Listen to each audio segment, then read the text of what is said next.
Should you sign up for NaNoWriMo this year? Hi, it's Julie from StoryADay here, and don't get me wrong, I love NaNoWriMo.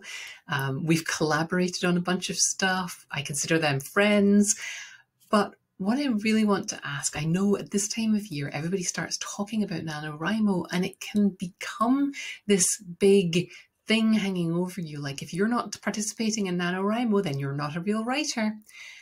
And this kind of thing happens, right? Throughout the year, there is a new course or a new challenge or a new writing craft book, and everybody's talking about it. And we get shiny object syndrome, right? And we jump on things and take the course and buy the book, and we end up scattering ourselves and not actually making progress on the path in our writing the way that we really want to.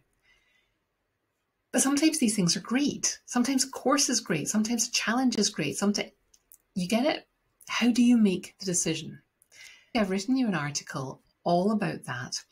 It's about how you turn shiny object syndrome into shiny opportunity syndrome and how you can tell the difference. So I've got an article about it, and there's a downloadable workbook and a flowchart. Come over and leave a comment about how you make decisions when faced with a new shiny object or a new shiny opportunity.